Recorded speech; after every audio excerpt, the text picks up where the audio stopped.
Good morning, students. আজি মই লৈ আহিছোঁ মাল্টিপ্লিকেশ্যনৰ কিছুমান শ্বৰ্ট ট্ৰিক ঠিক আছে গতিকে মোৰ প্ৰথম কুৱেশ্যনটো আছে সাপোজ আমি 7 into 9 আমি মাল্টিপ্লাই কৰিব লাগে ঠিক আছে তো 7 into 9 যদি আমি মাল্টিপ্লাই কৰোঁ আমি কি কৰিম চোৱা এই 7 ৰ পৰা 1 এটা মাইনাছ কৰি দিয়া 7 ৰ পৰা 1 যদি মাইনাছ কৰোঁ কিমান হ'ব 6 হ'ব এতিয়া এই 6 9 ৰ পৰা 6 টো মাইনাছ কৰি দিয়া আমি এই 6 টো 9 ৰ পৰা মাইনাছ কৰি দিয়া কি হ'ব 3 হৈ যাব গতিকে আমাৰ আনসাৰ হৈ যাব 63 একদম শ্বৰ্ট ট্ৰিক আমি এতিয়া চোৱা 7 আৰু 9 7 into 9 আমাৰ টেবুলৰ পৰা মনতে থাকে কিছুমান ষ্টুডেণ্টৰ মনত থাকে সো আমি কি কৰিব লাগিব 7 ৰ পৰা 1 মাইনাছ কৰি দিয়া 6 হ'ল নাও 9 ৰ পৰা 6 মাইনাছ কৰি দিয়া 3 হ'ল গতিকে 63 ইজ ইয়োৰ আনসাৰ ঠিক আছে ধৰি লোৱা আমি মাল্টিপ্লাই কৰিলো 41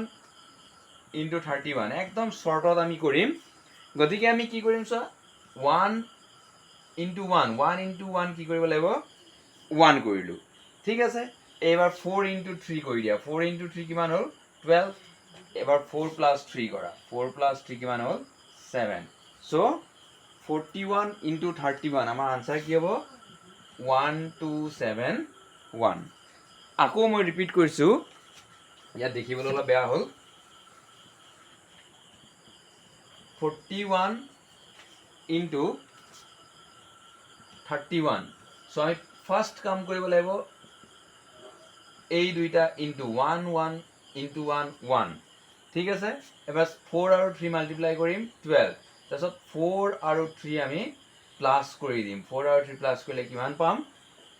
7 so 1 2 7 1 ঠিক সেকেন্ড এক্সাম্পল এটা লৈছো মই একদম শর্ট ট্রিক আমি কেতিয়াবা কম্পিটিটিভ এক্সাম বিলাকত একদম টাইম কম থাকিব আমি মাল্টিপ্লিকেশন কৰিব লাগে গতিকে আমি এনেকুৱা শৰ্ট ট্ৰিক যদি শিকি যাও তেতিয়ালে আমাৰ খুব ইজি হ'ব কৰিবলৈ ঠিক আছে সো আমি কি কৰিম 1 into 1 1 7 into 2 14 7 আৰু 2 প্লাস কৰি দিম 9 so 71 into 21 means 1491 suppose আমাক এবাৰ তিনি ঘৰীয়া অংক এটা দিলে 504 into 303 আমি ইনটু কৰিব লাগে ঠিক আছে সো 4 into 3 আমাৰ 12 পালো ঠিক আছে 5 into 3 কৰা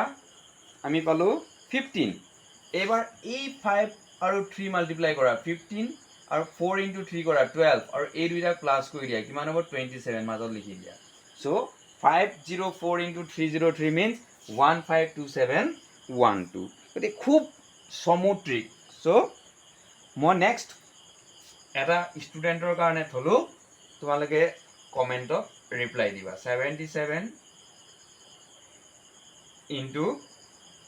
99 ওকে সো এই ষ্টুডেন্টৰ কাৰণে থ্যাংক ইউ যদি ভিডিও ভাল পোৱা লাইক আৰু সাবস্ক্ৰাইব কৰি দিবা